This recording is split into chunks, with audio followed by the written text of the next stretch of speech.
I'll call to order the April 12th meeting of the city's Finance Committee. Mr. Demore, are you going to lead the presentation today? Yes, that's correct. Go right ahead. Public comment. Oh, that's right. Do we have anybody that'd like to make public comment on items that aren't on the agenda? Okay.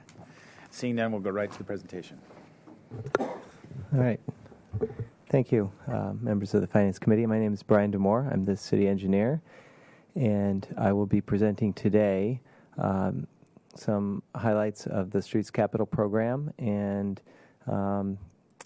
really some of the tougher issues that we're facing today with this program to continue with the delivery. And this is along the theme of some prior presentations that were brought here by members of Public Works staff. So we just ask that you would take that into consideration with some of that other information that was brought forward. So let's see.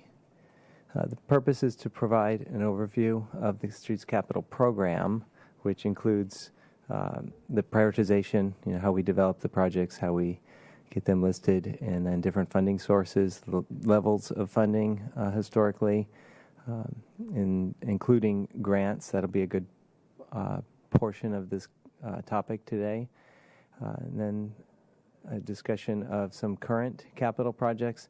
I believe your packet has a full listing at the end of every Streets Capital project that's either in design or construction, but in the interest of time, there's only a few select projects that I will be highlighting, but that information is provided in the back, as I believe it is useful.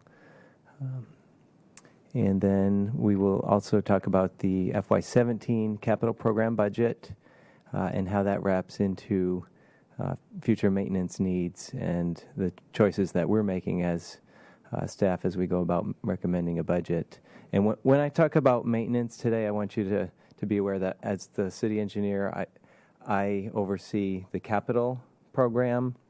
So when I talk about maintenance, it's more on the capital side. There's the bigger maintenance projects are part of the capital program, but then there's also maintenance that happens, the routine maintenance, which goes on with our streets crews. So I'm talking more about capital maintenance, but I may not always say capital in front of that. And thank you, Rob, for pointing out that difference.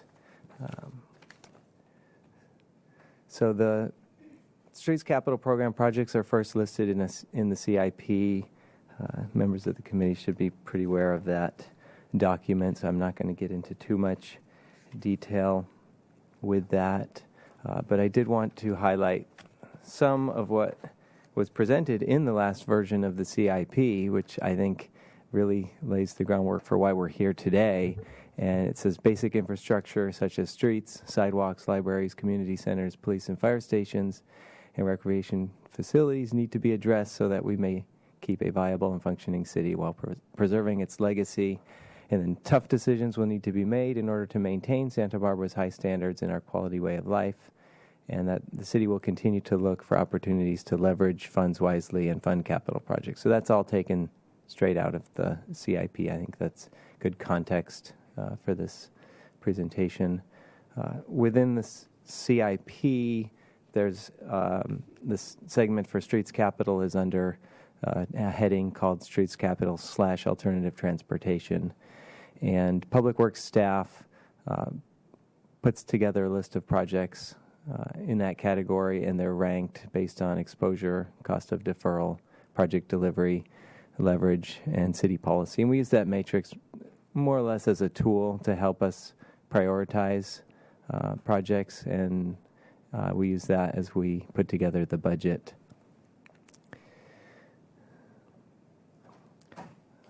I'm going to transition into the revenue sources that we have for Streets Capital. And a lot of this would be somewhat repetitive from what you saw before, so I'm not going to dwell on it too much. But we do have the UUT, Utility User Tax, State Gas Tax, Measure A, and then grants. And there's a variety of different grants. A lot of them are through the Federal Highway Administration, which is administered by Caltrans. So we would apply to Caltrans and get some of these different grants, including Highway Safety Improvement Program, Active Transportation Program, the Highway Bridge Program, And then there is a grant component of Measure A, so that's also listed there, as well as CDBG, which stands for Community Development Block Grant. There's also a couple of other smaller grants that we get as an annual allotment, LSTP, Local Surface Transportation Program, and TDA, Transportation Development Act, and those are just annual amounts that we get, and they're a little bit more restricted in terms of what we can do with that money. So when we put together our budget for streets capital, the UUT gas tax and Measure A revenues are typically used to fund the operations first, and whatever remaining balance will be used for capital. So we'll get into FY17, what that looks like later on. I'm going to show a few graphs that basically just show the trend of these different key revenue sources, and I ask that you just kind of look at them for the trend. These have not been blessed and verified by finance, but I did pull these out of Munis, and it should be good enough for a trend just to see where we're at the last 10 to 15 years. So you can see the UUT had some good steady growth early 2000s, but it's really tapered off. Gas tax has been all over the place. And in the last few years, it's just been on a steep decline, so that's been hurting.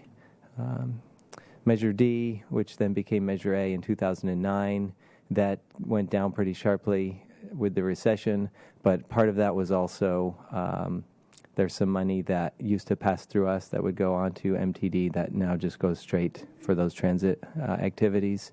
So it was compounded between the recession and then the switch when we went from Measure D to Measure A.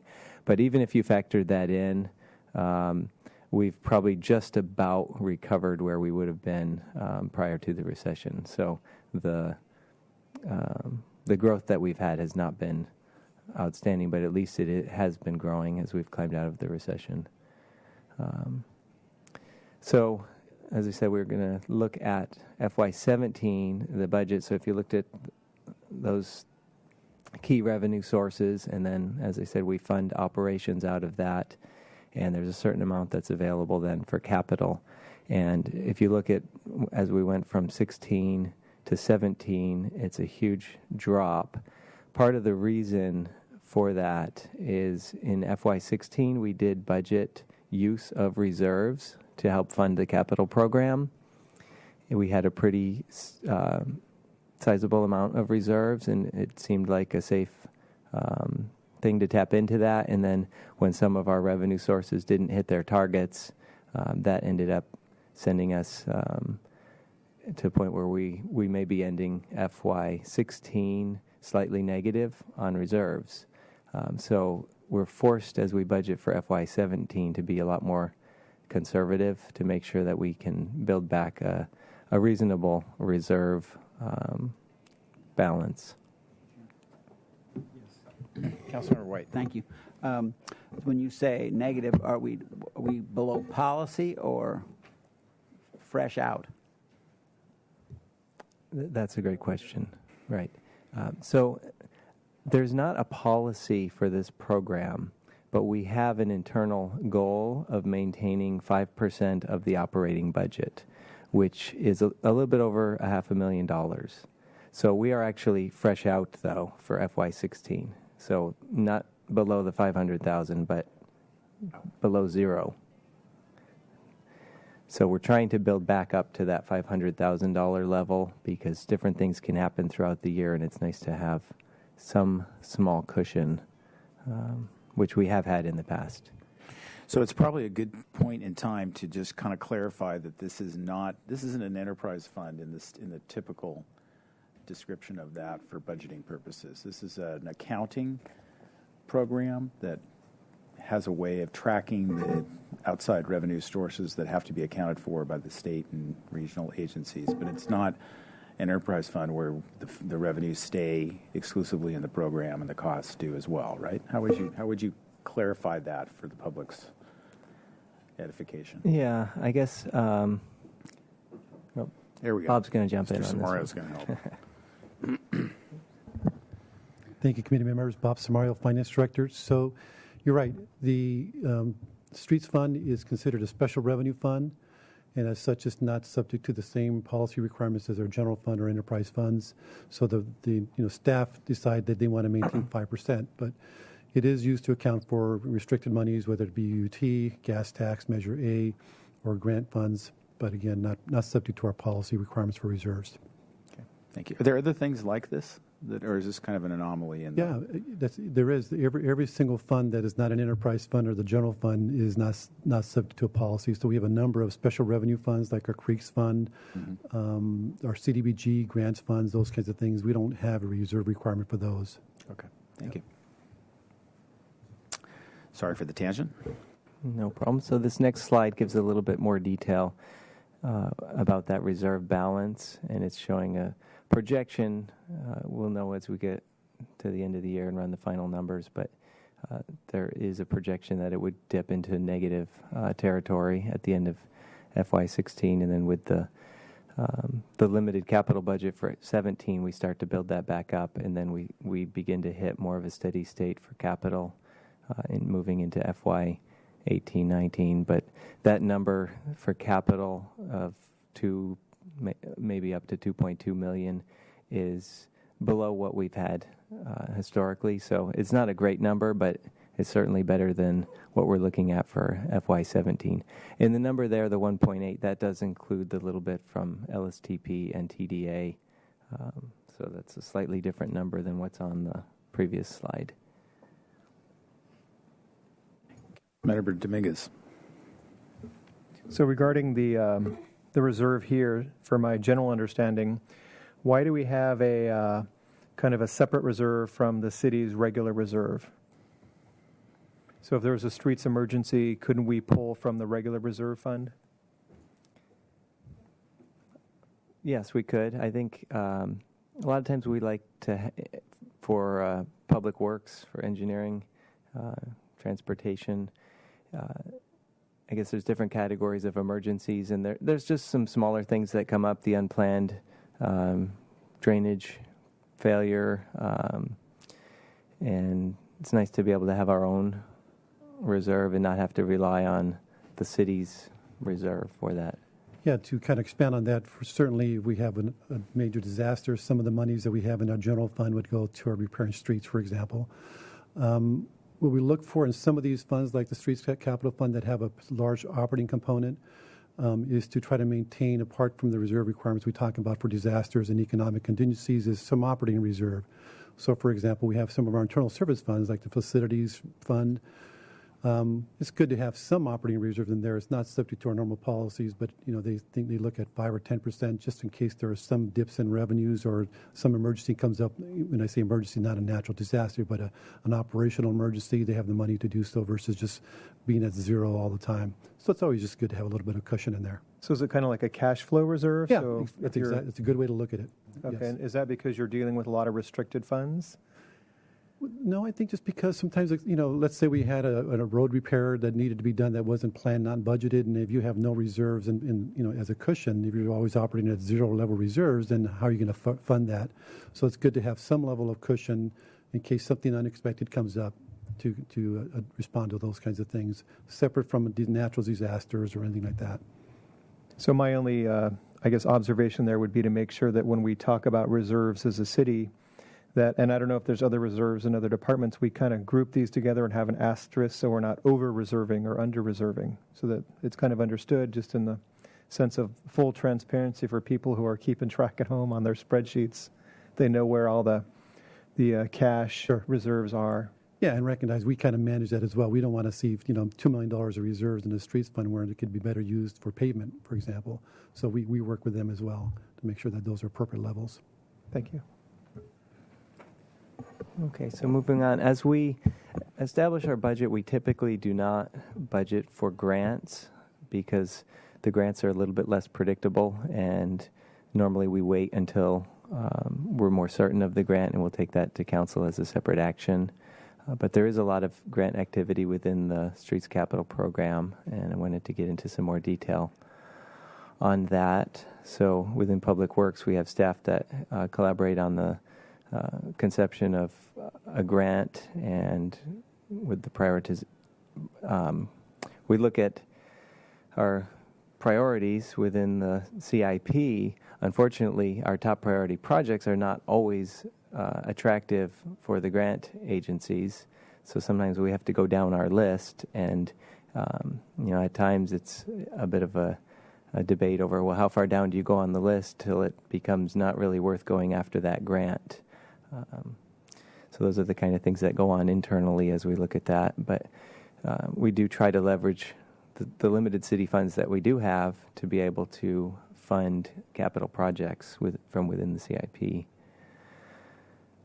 Some of these different grant sources that I mentioned earlier have various reimbursement ratios. Highway safety improvement is 90 to 100%, and this is the reimbursement ratio is the percentage of eligible costs that can be reimbursed. There are some ineligible costs, so I just want to make sure that people are aware that there's really no such thing as a 100% reimbursement, but we can be pretty close on some of these.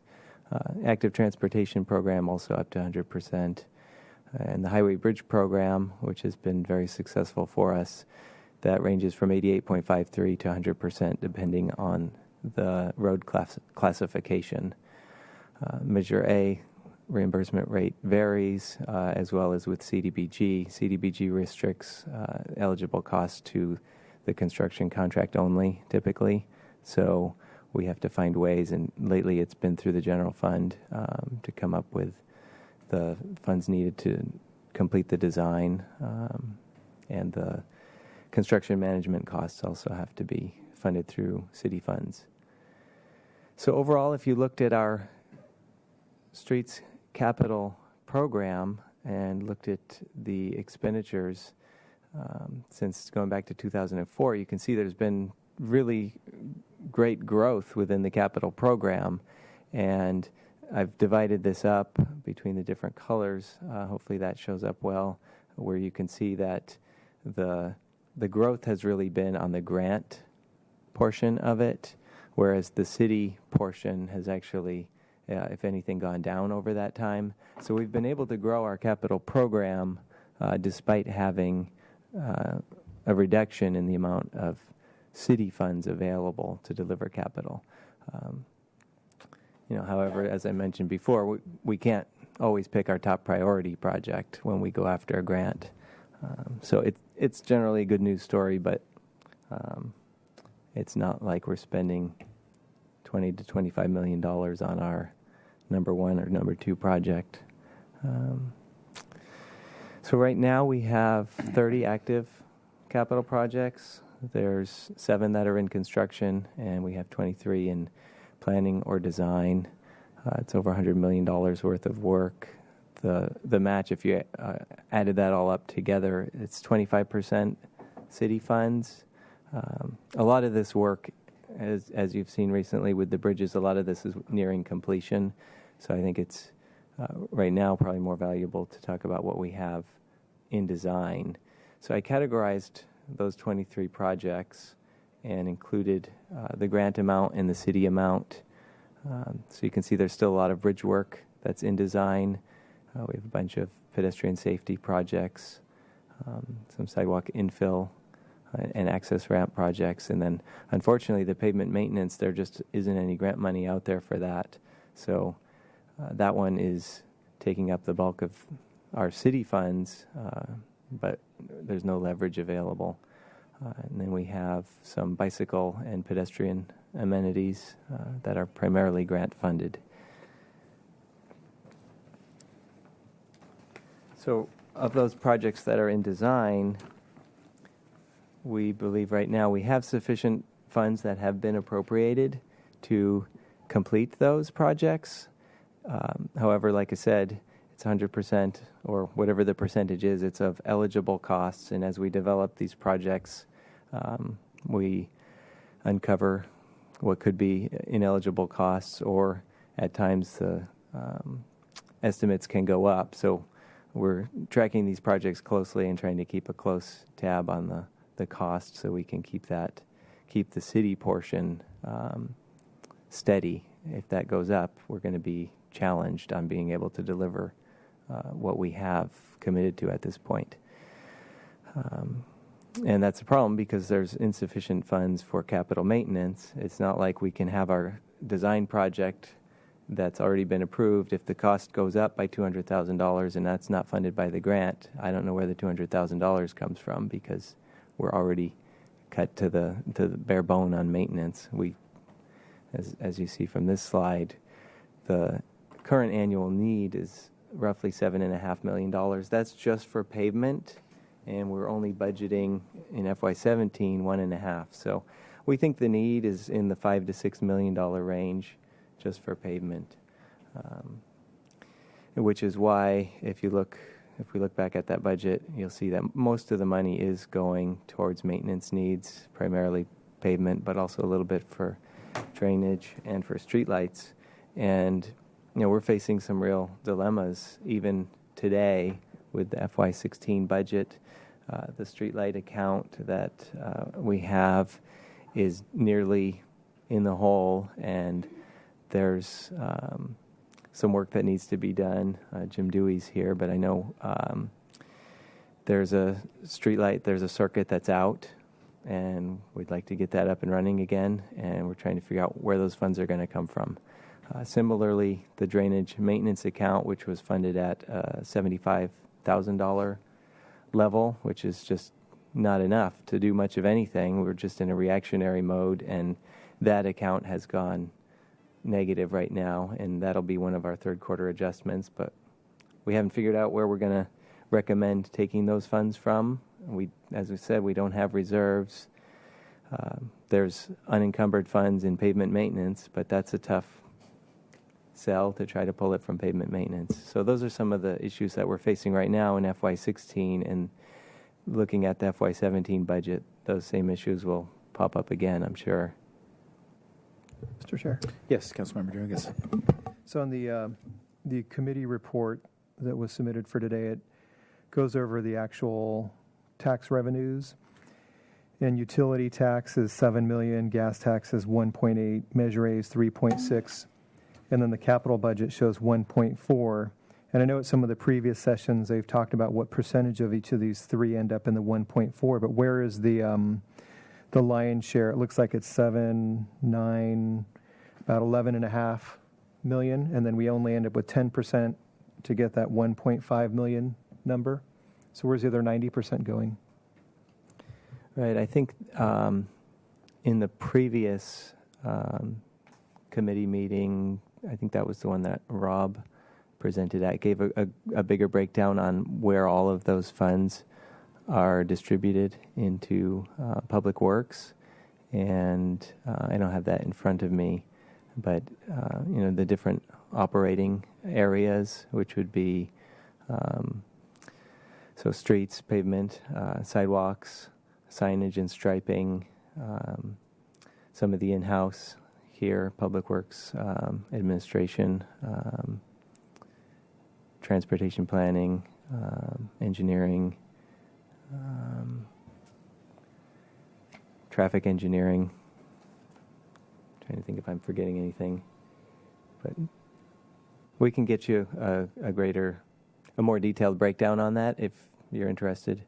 I'm actually trying to stay away from the details if I'm going to remember this stuff from meeting to meeting, because it sounds like the 1.5 here is you talked at the beginning of the meeting about capital maintenance versus capital programs. So if you're saying the maintenance budget is only 1.5, and I think the last slide showed that the city match is looks like 3 to 4 million on the one with the green and the blue colors. So that's why I'm just kind of wondering what the general bucket is where that other money's going. Because that much money, it should be easy to say, well, $1 million went to that and a couple million went to salaries, or I don't want more of a detail, but actually less, more of an abstract or general summation. Mr. Chair, committee members, I'm Rebecca Bjork, Public Works Director. I think that the maintenance component is a little confusing. Approximately $10 million goes to operations, which includes a good deal of maintenance, but that's not the large programs that are being managed by engineering, which we call our capital maintenance. So the difference between what we receive in revenues and what's available for capital maintenance or capital programs or grant match is in our operating budget. And we can pull that out into big sums. We did do that in the first meeting when we showed what the different operating areas are. But it's basically goes into staff resources, both materials and supplies, but mostly staff salaries. So the numbers we have here are exclusive of salaries, like under project overlays, it's a $2.5 million budget. That's not including salaries? That's the money available for the capital program, I believe. I'm not sure which one you're looking at, but Page 2 of the staff report that has the Yeah, I think fiscal if year you're looking budget. at the FY17 budget, that would be primarily what goes to the contract that we put out to bid for pavement maintenance.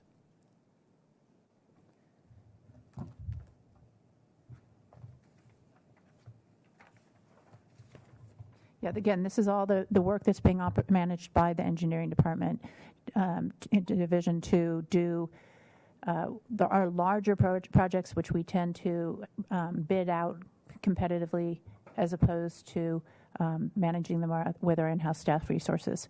So that would be our grind and overlay program for pavement replacement is predominantly what that is. Okay. And I apologize for bringing this up now. I didn't get this slideshow until today, or else I would have gone back and looked at my notes. So maybe in the future, if we can get it a day or two earlier, then I can either pre-address some questions or go review my notes. We'll try and Thanks. get it out. We tried to get it out yesterday. With the frequency of these meetings, it's a little bit challenging. So we'll try and get it more. To timely. that point, I think it really would be ideal to have it out when the packet comes out for the council. And I know that that's extra work, but it's really important to have it. It doesn't do us any good to get it the day of the meeting, at the meeting.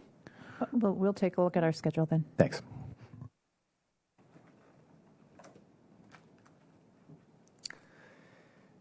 Okay, so yeah, given these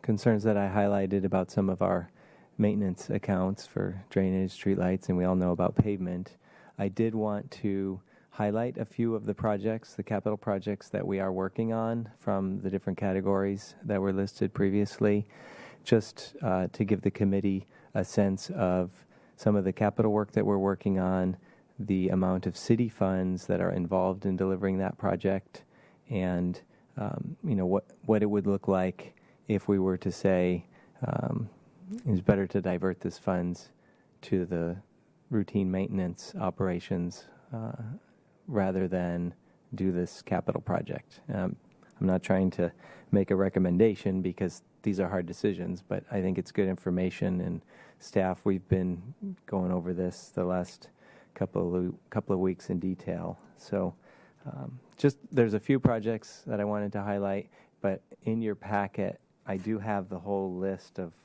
those. I think it's roughly 23 projects that are in design, and it breaks down the city portion and the grant portion and gives a very brief status of the project. Oops. So, okay, here we are. So, Gutierrez Street Bridge, that project is in design, and it's looking like we'll be ready for construction in as early as spring of 2017. Total project cost is about $6 million, and with an 88.53 match, we think the city portion will end up being about $800,000 with a few non-participating items. So the bulk of that money has not been budgeted. We're hopeful that the sale of the Mason Street property that we own right now, the blue house on the west side of Mission Creek, will cover most of that, but we won't find that out for another few months. Yes, Councilmember Dominguez. Can I go back one slide? Yes, the- I think I may have skipped a couple, so I apologize. The difficult choice slide. Yes. How come we never get a slide that says easy choices? So the first choice is forego grants for more capital maintenance. Yeah, so sounded like the theme of the first part of the conversation is we don't really get a lot of grants for capital maintenance. We get grants for capital infrastructure programs. But then those chew away at our internal budget, and we can't use that money on the operations, the routine operations maintenance. Right. I think what that's intended to say is the choice would what would be a difficult choice would be to say, hey, we're not going to deliver these capital improvement projects, and instead we'll divert that funding towards capital maintenance. But it would only be the city portion of those projects that would be freed up for the capital maintenance. Or The city portion? Because the grant portion isn't eligible for those expenses. So the best example, the biggest leverage projects are the big bridge projects. So you have an $8 million bridge, you're getting 90% of the money from the federal government. We're putting in 10%. It's a big number. It's $800,000. But if you were to not do that bridge, you would leave $7 or $8 million from the federal government on the table. And you wouldn't have that to be able to apply to infrastructure maintenance. You'd be able to spend the $800,000, but you wouldn't have the other $8 million. So I'm That's why unclear it's a difficult of choice. which are the grants for capital maintenance that did you mention some of those? really the only thing that we have for maintenance would be the bridge work. And it's pretty large scale maintenance where you're replacing a bridge. So that's why we're calling it capital maintenance. But there aren't any grants for pavement maintenance. A lot of the grants that are out there are for improvements, and many of them are for pedestrian and bicycle enhancements. Councilmember White? I'm still confused on that. So you talked about routine operation maintenance, so that's, maybe you can redefine that, because you said you're the engineer and you run kind of the big capital improvements. And this is saying we have to choose between those programs that you're running and then the stuff like that Jim's doing with lights? So, Is that the hard choice? I want to make sure I understand the choice. yeah. And Councilmember Dominguez, maybe I think the way that first bullet is written is a little confusing. It makes it sound as if we're foregoing grants for capital maintenance. And as was indicated, there are very few grants for capital maintenance. What it means is forego grants and instead directly fund capital maintenance Okay, I see. with the portion that we would historically have used to leverage grants. So I think the wording is a little misleading. Councilmember White? Thank you, Mr. Chair. Well, I mean, I've been watching this go on now for my years on council, where we're going to have these really cool bridges, and we're going to have crap roads connecting the bridges. That's where we're headed. And so whereas what we could do is have bridges that are falling down and have at least paved roads that are a little better paved. We're still not going to have enough money to do it right, but at least it would be some more money for the paving. So that's at least, and it's a terrible choice that we're talking about. I'm not finding that detailed list that you're alluding to. I had flagged for our later on in our consent agenda, which maybe you can get prepared for on that, because we have quite a little thing on Measure A, local program of projects, and I'd like to have that described to us in more detail at council, because I think there's a lot there, and it might help everybody get tuned into that. But I don't know where it's not in my. I mean, we have this thing at the end which describes the list of projects. That's in our staff report. But I am not seeing, for example, when you just moved forward to the bridge, the next one, Gutierrez Street Bridge, I'm not seeing a list of those projects in this staff report. That's correct. I think it's just in your handout then. It's part of the Handout. It's not in the What handout. handout? the slide. It's a series of of the slides. slides. It's not a list. Oh, Yes. coming up. It's Yes. the additional project information sheets. It's more of a series. Mhm. Yeah. So, yeah, going back to Gutierrez, I think that illustration was perfect. Thank you. So we'll move on to the next. Maybe the wording needs to be formalized a little bit more for hearing purposes, but I think people get the idea. Yes. And can I ask another question about the grants. So do we use a kind of a dedicated grant writer, or do you have different staff who are working in different areas who then do the grants for the stuff they're working on? Yeah, we don't have a dedicated grant writer. We have various people who've collaborated on that, people from transportation and from engineering, and we've been pretty successful on it despite not having a dedicated grant writer. And do we have, I know this is, I guess, probably the choice we're making, but to set a series of goals or kind of, I know your chart went out to just this year, and I know in the,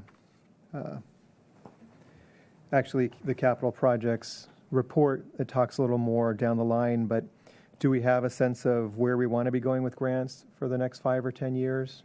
I know there was a big flurry with bridges, and I know you guys are basically part of what I'm gathering from today, and having seen the workload, you're pretty occupied completing the projects, the 30 projects here. But is there a sense of, hey, 3 years from now we want to have 28 projects going, or 32, or is that the kind of guidance you're looking for? I would say right now we have our work cut out for us to deliver what we have going on. And looking at the current budget, there just isn't a lot of room because of the capital maintenance needs. There isn't a lot of room to continue to go fishing for different grants. So I think it would be helpful to get some direction as far as yes, continue to go after those grants, or no, go after maintenance. But I don't think it's that easy. There's certain grant-funded projects that, if they're 100% eligible and it's a top priority from the community, I think we're going to continue to try to go after that. But I think on a case-by-case basis, I don't know that we're going to be able to come up with a plan and say by, in 3 years we want to have this many number of projects valued at X number of dollars. It's too hard to forecast what grants are coming down the road, what the requirements will be, and how much money will be available, which makes it a challenge to have the appropriate level of staffing based on an unknown future workload and a future budget. So here's another example project of what we're working on, the Upper De La Vina Street pedestrian improvements. So this is some crosswalk enhancements on that stretch of De La Vina, just below where it meets up with State Street. It's become a more and more popular area for different businesses, restaurants, and the like. So this is to make it a little bit easier for people to get across that street. And we secured a Measure A grant a while back for that, and the design is pretty much complete, and we're looking to go out to bid here in the next maybe 2 to 3 months. So this one shows not an extremely favorable grant amount, but we did get some funding for this. But at only 45% grant, this is one that is at least in the discussion about, does this make sense, or do we divert that money and fund a block or two of pavement, because that's probably what we'd get. I've been told it's right now maybe like $80,000 for one block of grind and overlay, which is not a full reconstruction, but it does restore the life of that pavement for what we expect it would be 20 years or more. Next project here. This is, there's really two, and I've been told there's even a third project that has a small component on this corridor, but we had some Measure A funding. This is the same batch of Measure A funding that we got for the Upper De La Vina project, primarily sidewalk infill. There are some crosswalk enhancements between these two different projects, but again, not an extremely favorable grant percentage. And this piece did not complete the corridor. So the goal of La Cumbre is to have sidewalk from State Street all the way up to Foothill. So this project alone does not accomplish that. So we went after another Measure A grant just recently, and we were recently informed that we would be receiving those funds. This hasn't gone to council yet for approval. That'll be coming up soon. And in this case, we got a much more favorable grant at nearly 100%. So this would be phase 2. So between the two, it looks a little bit more favorable.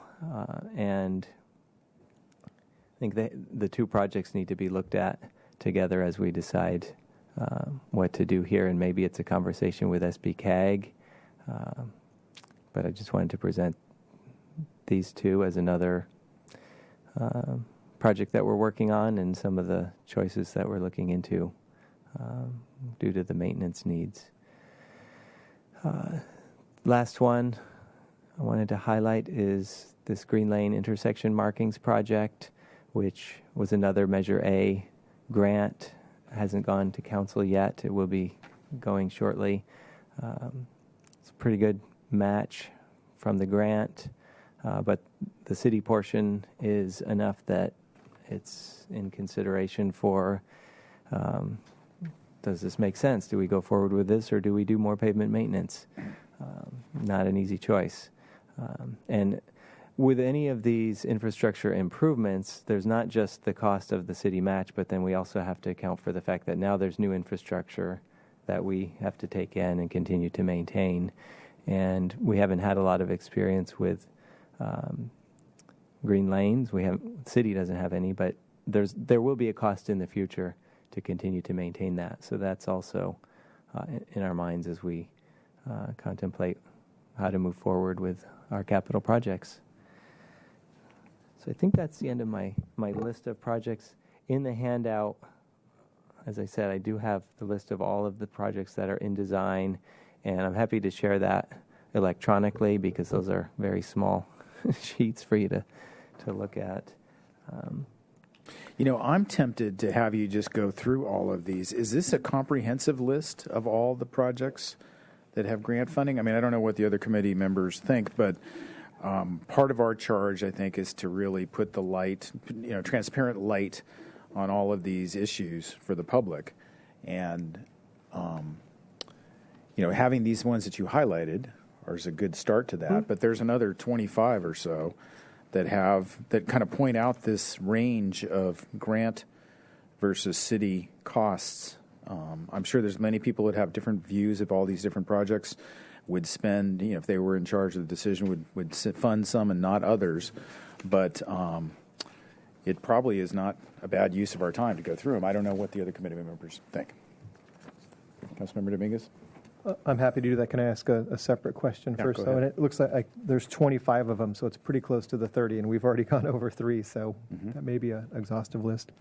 So it sounds like from a policy point of view, there's different decisions we can make that will fund different projects, but ultimately, one of the takeaways I had from a previous session was that if you delay costs in certain areas of maintenance, it really starts having an exponential cost. So if you wait too long, it's the old stitch in time saves 9.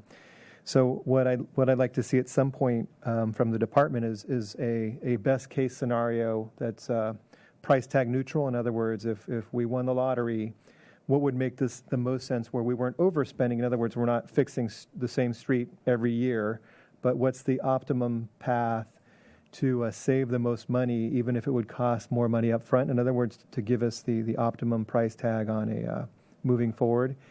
And then maybe even a variant of that, because I know this isn't 100% predictable depending on the grants, but maybe one that's more aggressive and one that's less aggressive. If you come back and the price tag is $20 billion, let's make one that's a little less aggressive that maybe we will have to push some of the costs into the future knowing that it's going to cost more. But given the cheap cost of money these days, given that the state has a lot of programs where we can borrow money and bonds are relatively low, I think it's something that we need to have some concrete numbers of what it would cost to fix the concrete, so to speak. Councilmember White? Thank you. First of all, for us to go through all of these in detail, I think is great. It may not happen today, but we've got next. I mean, We've got more time. meetings. We have right? more meetings. So that's definitely part of the package. I'd also appreciate getting. I haven't kept the staff reports from our previous sessions to have here, but to have either a book or a binder or something that just accumulates it all into something as we finish this up. Then we've got a comprehensive set of what we've been talking about, and obviously this is going to be a continuation. And this, of course, also is a continuation of the discussions that we were having prior to the last election, having to do with getting something on the ballot that at that time it was a half-cent sales tax increase, which was preceded by a year's effort to ask the community, what do we do next? So I expect we're headed there with this conversation over the next year. We're looking at a year and a half from now when the next real opportunity for a ballot measure is there. And we're continuing to ask the community what's I think we've gotten some good answers. Obviously, we had a difference of opinion on council. But I would say that's where we're headed, is to have something to look at in that kind of time frame that's a longer-term effort. And Mr. Dominguez's comments about bonding and trying to get caught up in some way, it was core to that conversation then. And obviously the police headquarters building was the anchor of that discussion, but streets were also as part of that conversation as well. So it's really a continuation of that conversation. And I think I appreciate that we're just continuing to grind on this and try and get somewhere constructive. It's not easy, and yet that's our responsibility at this time. So I'd like to continue to learn more, and also we'll have more creative ideas about. For example, what we saw the other day with Planning Commission was an astounding amount of development that's in the works. And I know, I hope that Mr. Hart, you got the staff report anyway. It's amazing. And so and the city is the lowest cost development opportunity on the South Coast in Santa Barbara County. When someone wants to build something here, they do it more cheaply than anywhere else. That may be another place to be perhaps securing a little more capital. I know we're talking about paving streets, but anyway. Councilmember Dominguez. And one other request, if we're going to have proposals, one thing I'd like to hear more about is we had a request from a group, a constituent group, who was asking, I believe, what it would look like if we stopped doing alternative transportation or prioritize street repair over alternative transportation. And I'm curious what the interplay is in terms of our costs if we were to reprioritize alternative transportation. And I'm going to expand his question in both ways. If we were able to encourage more alternative transportation, I know we have some folks here from Easy Lift who do some of that work. But if we were to play with the formula a little bit to increase alternative transportation, if there's anything, if that would have an impact measurable on the budget or not. So, you said to increase alternative transportation? Going both directions. Okay, the constituent group wanted to, I don't know if it was stop completely funding for alternative transportation and restore all of that funding to basic street maintenance. Right. But I'm curious if we're going to take up the issue, we can kind of look at the whole spectrum of possibilities and see what that might look like. And you're not expecting me to answer that right now, are you? No, that's for a future conversation. Okay. So yeah, I'd be happy to go through. Why don't you go ahead? We have Yeah. time. Does everybody have enough time to stay for that? Okay, go right Great. ahead. Thank you for that suggestion. I'm actually really happy for that because we put some work into this and we'll make some use of it. So Euclid Avenue sidewalk infill, that's a project on the west side. I think that came out of the Neighborhood Improvement Task Force as a recommended project, and the design has been funded through some general fund money, and it's about 60% design complete, and there'll be some additional general fund money made available in FY17 to complete that design, and we would go after CDBG money for construction. That's probably the only way this project would come to fruition in construction. So we're assuming a grant amount, but that depends on CDBG funding. So I'm going to go through these kind of quickly unless you guys have any questions, so we can hopefully get through them, get everybody up to council. You know, one thing, if you can make a point of noting where the project is only funded through design and doesn't have any construction funding, to make a distinction between projects that are fully funded through design and construction versus ones that are just funded through design, that'd be helpful too. Yeah, great. I think there's only a few that are design only, so hopefully I can point that out as we go through these. Section 130, kind of a weird name for this one, railroad crossing projects. This is on State Street. It has to do with some of the Entrada improvements. They are funding some of the improvements. Caltrans is funding some others, so that's why we've got a good grant portion here. I think some of this has gone to council recently, and there's an exhibit there showing, but this is basically pedestrian safety improvements that are required by the railroad and through the PUC. So we're working hard to get that lined up so that it'll appear to be seamless with the Entrada construction. Montecito Street Bridge replacement and pedestrian improvements. This was an ATP grant that we went after a couple of years ago, and we were successful in getting that. Council did appropriate $433,000.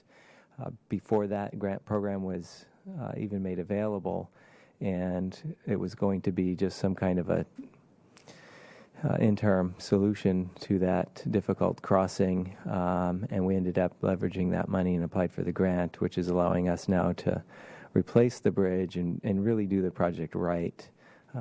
Also included some sidewalk infill and pedestrian lighting on the corridor. So right now we're, I think, at about 60% design. We're hoping for construction in 2017. But one of the issues with this grant source is you're capped, so they tell you how much money you're going to get, and if you have cost overruns, that's on you. So we're working hard with our consultant right now to keep those costs as low as we can. And it's difficult, too, because they put together an engineer's estimate, but you don't know the final cost really until you put the project out to bid, and you could get a great low bid or not. So we're faced with that dilemma of how conservatively do we budget for that construction cost. Cacique Soledad, Ped Bike bridges and corridor improvements. This is from the same batch of ATP grants that we got a couple of years back. And in theory, this one's 100% eligible, but like I said on the last one, it's capped at that 2.7, and based on the last cost estimate that we got from our consultant, we're going to have to sit down with them and figure out how to keep this project within the budget. But we're still hopeful that we'll be able to do that. This is also roughly 60% design and possibility of construction in 2017. Las Positas Road multi-use path, active transportation program grant again. We used for the city portion, that was some remaining 225 relinquishment money that we set aside and applied for this grant. This is design only, and I think there's been a series of public meetings regarding this. We've gotten some pretty good feedback from the public, and I'd say we're also probably in the 60% design range, maybe even less on this one. But there's the idea on this would be to complete the design with the grant and then go after probably the same program, active transportation program, to get a grant for construction. But based on what we see with our capital budget, we're really only going to go after grants if we apply for 100%. So you lose a few points. It becomes a little bit less competitive if we don't match it. But if we don't have matching funds, we don't really have a choice. But hopefully the program will be interested in funding portions of this in construction since they initiated it through design. But we'll see when we're ready to apply for those. The newspaper article that I read about this project had it integrated with some creek work as well, and the total price tag of being about $25 million. Was that accurate? That could be accurate. I haven't myself seen the overall project cost estimate, but this project goes from Cliff Drive all the way up Las Positas, and then we forget about the fact that this is also MODOC out to the county line. So 25 million seems like it could be high, but it's not outside of what's reasonable. So, yeah. But this is probably the best example of a project that's pushing the boundaries on that, and the grant strategy, in the sense that you get $1 million grant to do a $25 million project on the hope that you're going to get $25 million worth of grants to build it. And the prospect of getting $25 million worth of grants from that grant source would be, in the wildly optimistic thing, maybe a series of $5 million grants over lots of cycles. And whether that's a realistic strategy for funding is a really interesting question. I think that this is probably unique amongst all the projects that you're looking at, Yes. in terms of its size and complexity and viability as a project. Mm-hmm. Lower Milpas pedestrian improvements. So this was the fourth of those active transportation projects, and this one's in design. Very good likelihood that this will be in construction, hopefully early in 2017. A little over $1 million, 100% reimbursable for eligible costs. I think we've been keeping those costs within the budget so far, so that one's looking pretty good. And yeah, feel free to stop me if you have any questions about the scope of the project. I assume people know as much as I do about these projects, but that usually isn't the case. UPRR Bridge at Cabrillo Boulevard, so that will be at council today with the MOU with SB-CAG. They have some funding through Caltrans to deliver design for this. Construction funding is not secured, and we're looking at just it's called the Project Approval / Environmental Document, PA&ED. It's a subset of the design phase, Caltrans terminology, but that's what this phase will cover through the MOU with SB-CAG, and we'll be going out with an RFQ once that's approved, hopefully later this afternoon. And this also has a $22 million price tag on it. Yes, this one's And definitely no grant funding prospects.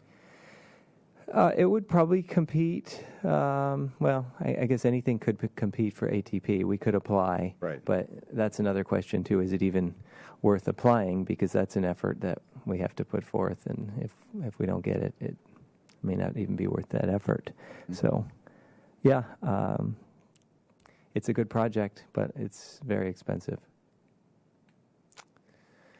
Anapamu Street Bridge replacement. This is on the west side. It's over Old Mission Creek, right over there by the Boys and Girls Club. It is 100% eligible. I show 97% on there because there's typically some ineligible or non-participating costs through the grant. It's looking like a possibility that it could be ready for spring of 2017, and due to the limited match amount, this one actually has a chance to be ready at that point. There's still, even that $160,000 is right now a hard sell to come up with that money. But we're hoping, like I said, with the Mason project, that we'll get a good sale on that property, and that will help us to be able to build some of these that are nearing design completion. So is the difficulty in coming up with the city grant portion of these bridge projects limiting your seeking grants for bridge replacement yet? Has it actually resulted in you saying we can't afford to do that yet? Or are you doing those projects as fast as you can design and construct them? It hasn't yet. I think every bridge that's eligible for replacement is either in construction or in design. And Caltrans has recently changed their criteria.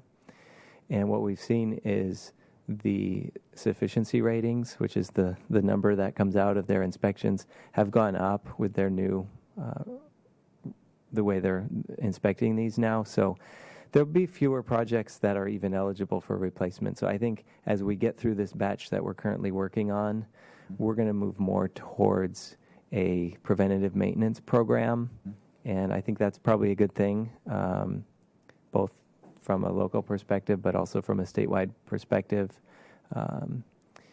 So there's similar through the Highway Bridge Program, 88.53 is the typical grant amount, and that will fund things like crack repairs, spall repairs, deck treatment, rail repairs. So those types of things that will hopefully preserve the life of all of the other bridges that we have within the city.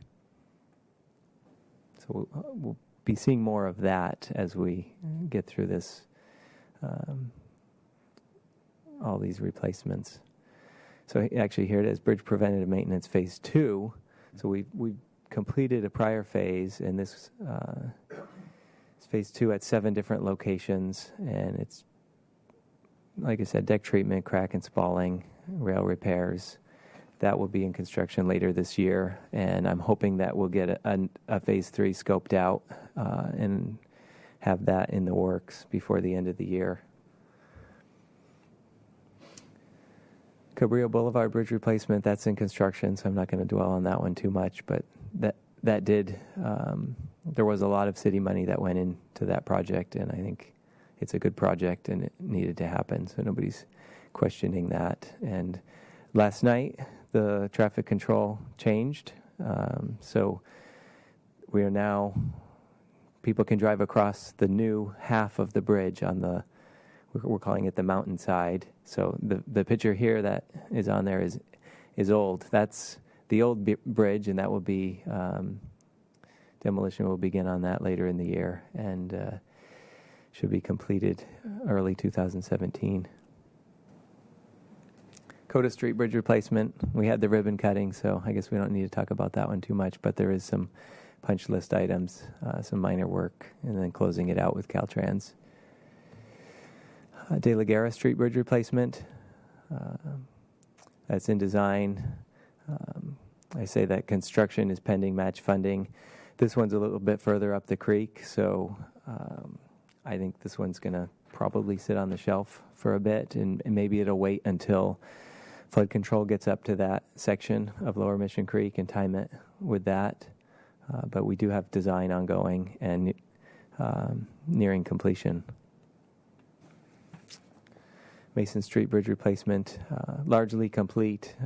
We haven't abandoned the project as some people have suggested, but unfortunately we've been waiting on some concrete test results, which is why if you've driven by there and paid any attention over the last couple of months, it may look as if nothing's going on, but hopefully that'll pick up steam here in the next couple of months and be done in the summer.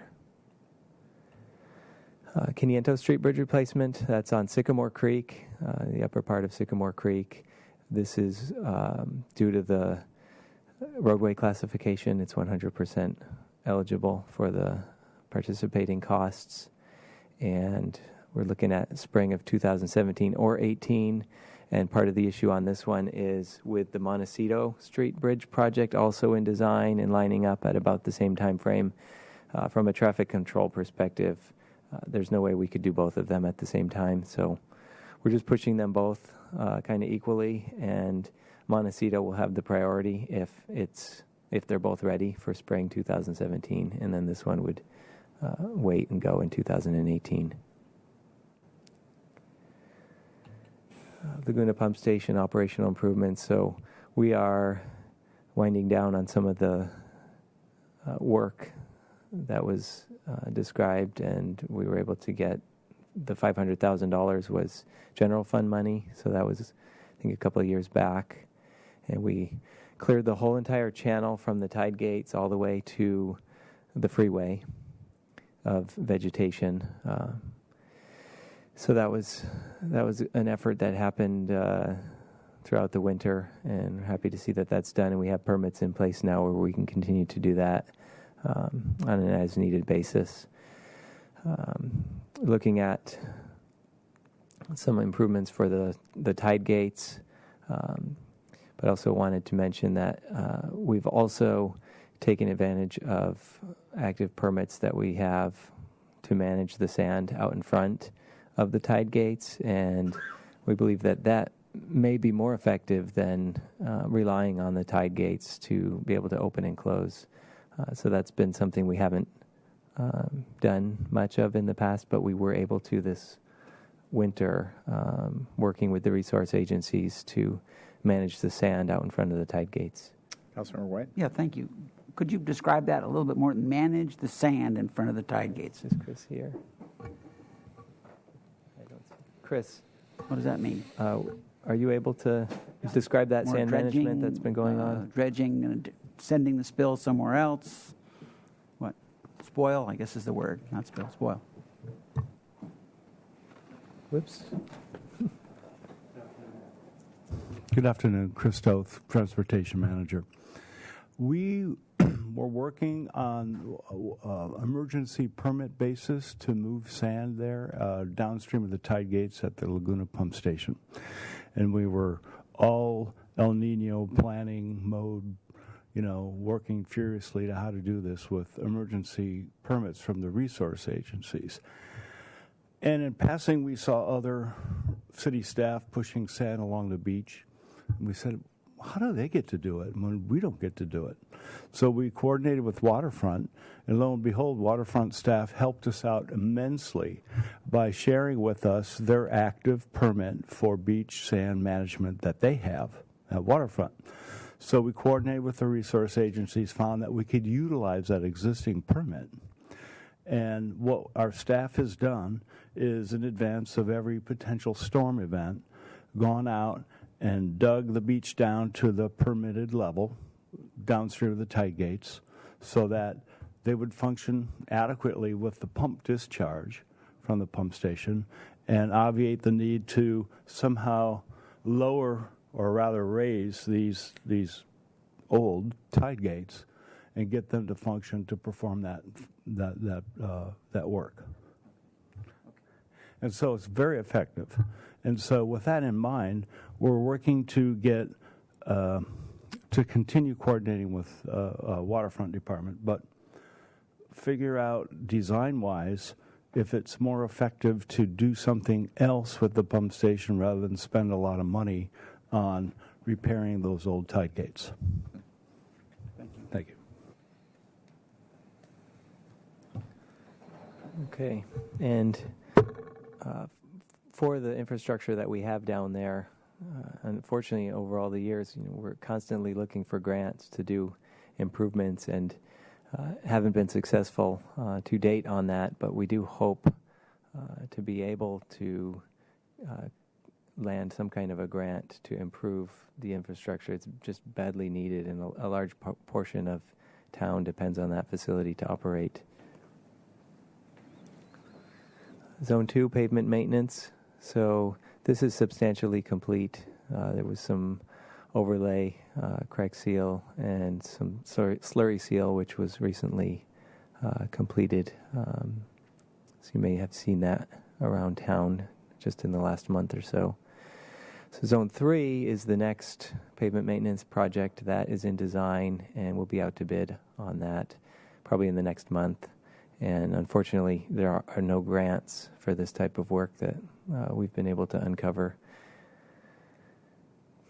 And for Zone 3, we're looking at just purely overlay, no slurry this year. There weren't enough candidate streets to make it worth mobilizing a slurry contractor, just on arterial and collector streets.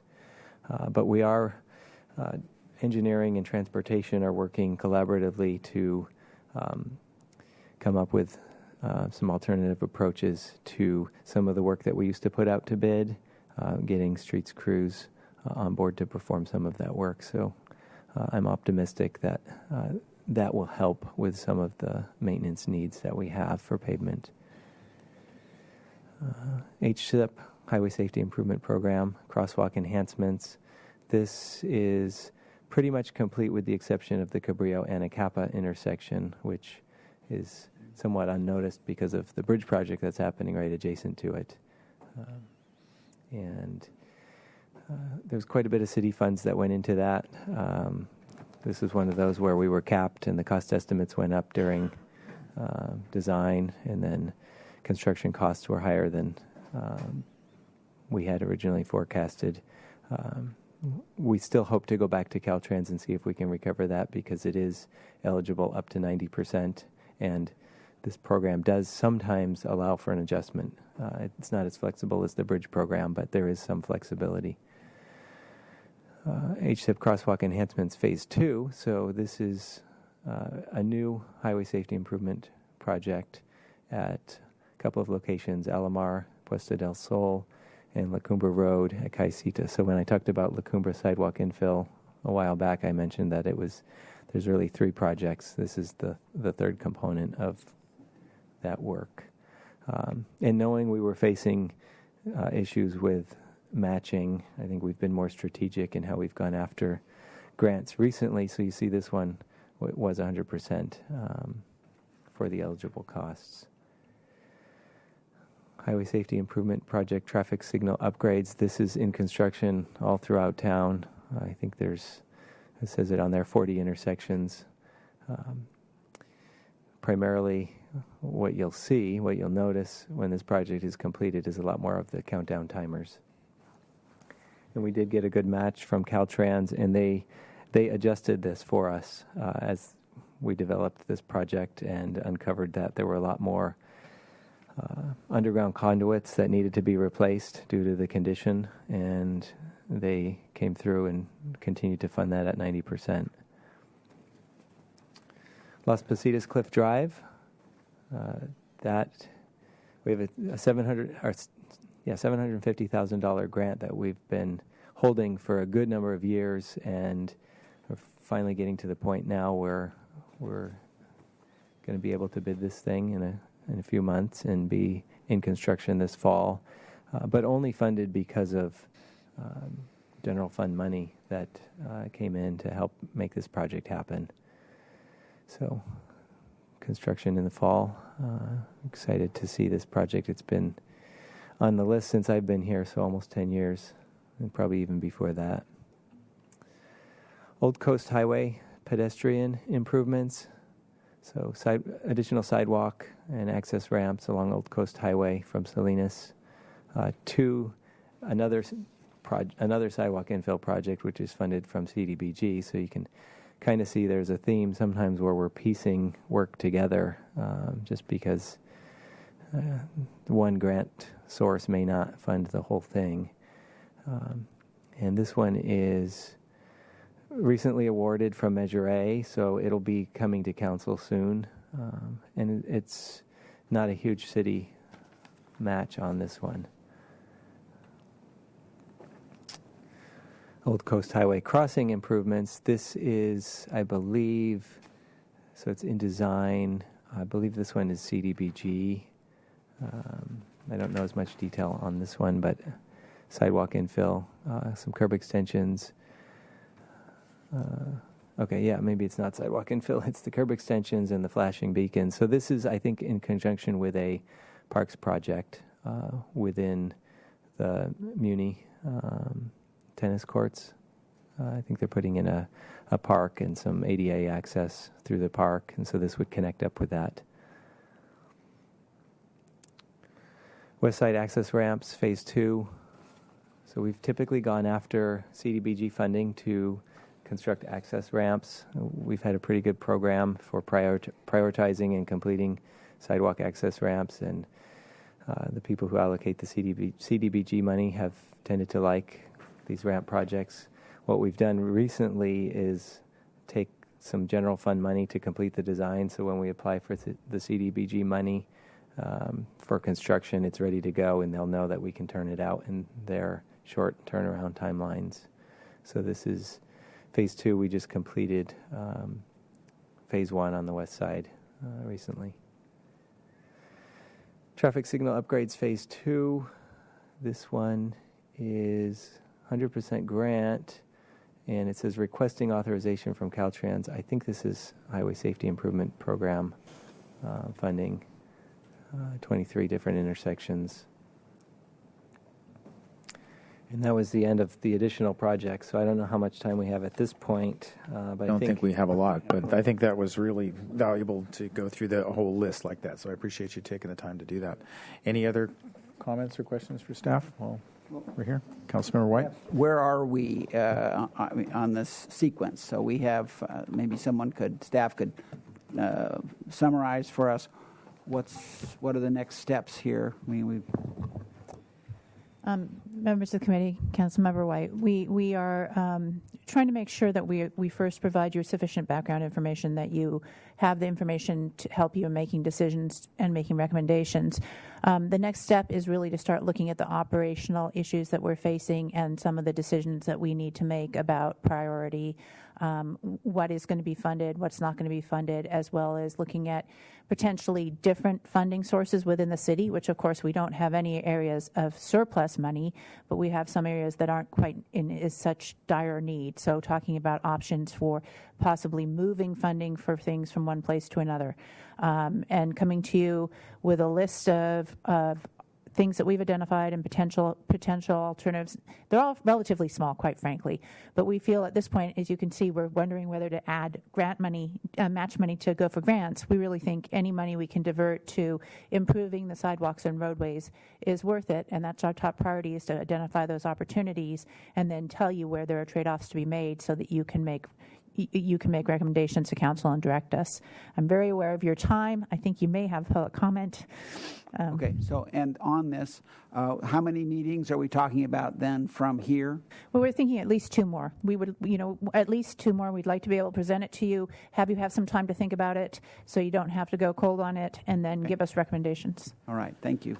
And I think fundamentally the problem we're going to have is that the choices that you described, where we're shifting money over to the general fund as a way to boost up the streets fund, is going to cause an impact to the general fund. So I don't know that this issue is tidily segregated into streets funding, and it really is becoming more and more obvious that it blurs together with everything. And I'm not exactly sure, whether, since there is no November deadline to what we're doing, we might just continue to do this through the course of the year and expand the conversation to include a comprehensive discussion of all these components, because ultimately the council, I think, is looking for us to give that kind of input about infrastructure in general. The initial focus was on streets, but it's obvious it's everything. So, well, Mr. Councilmember Chair, Dominguez? there's a November deadline. It's just not November 16th. Yes, thank it's you. November That's right. 17th. Yes. Right. Yes. Is there any public comment? We all look to you, Bonnie. You do. Actually, you do, because we're on television. I'm not sure how coherent this question or how my comment is going to. Is there any way, and would it be helpful to the public who as enlightened as this presentation has been, I'm still confused, and I've been following this a long time. I liked your questions, and all of you had good questions. I know this whole grant process is a mystery still to me. It's so generic. It's like some mythical figure sends out a request for a grant, and this mythical grant comes back. It would be helpful to know what the city's, apart from the grants, the city's obligation. I know that there's a total of what's needed, and therefore we may have to have a half-cent sales tax increase. But right now it would be helpful to know that the integration between Caltrans, SB-CAG, the city of Santa Barbara, all of this together, it's so piecemeal. To me it is, and I'm not a genius when it comes to figures and so forth. I admit that. But I have got somewhat of an analytical mind, and in order for me to understand or justify going to the public for a tax increase, when, as we all know, certainly now, the economy, I think if we even talked about it now. So anyway, is it possible to find out what the city's obligation, how much general fund, how much public works money is spent, and the grant money? Because people are going to say, well, how come we get grant money for alternative transportation and no grant money for our pipes under the ground and our streets and our sidewalks? Well, that's answerable. That's over me here. I think the state basically is presuming that we are in a position to handle those things, the basic maintenance things on our own. And so the state, in its judgment, has decided that it wants to emphasize investment in alternative transportation. So it's taken new funding sources that it's created and allocated it for those purposes. Yeah, and that's a judgment call. It's a political decision. And I am, like I've tried to explain, I think alternative transportation is great, but it's taken priority. It's taken a priority status over infrastructure, basic infrastructure. For the state's grant purposes, that is true. And then the question that we have to ask. I think here in Santa Barbara as well. Well, as you saw from we went by project, lots of the projects that we're doing are grant funded. And so when you're getting 90 cents on the dollar to do a grant project, it's kind of hard to turn that down when you're spending only 10 cents on the dollar to do something. But the biggest number, but there's a pie chart that showed how those were all broken out, those more than $100 million worth of projects. The largest, there's 2 or 3 that are just huge in comparison. There's the Cabrillo Bridge, there's the Las Positas Bike Path Project is another big one. The Cabrillo Railroad Bridge is another big one. Those are huge $20, $30 million kind of projects. Right. But the other big ticket projects are bridges that were funded at a 90% rate. Those are in the $5 and $6 and $7 million range. But the 30 other projects, you think this is really going to make sense to someone who drives not in one small little bite, no. But what we're trying to do is we're trying to transparently show all this information to the public in as detailed a comprehensive way as we possibly can.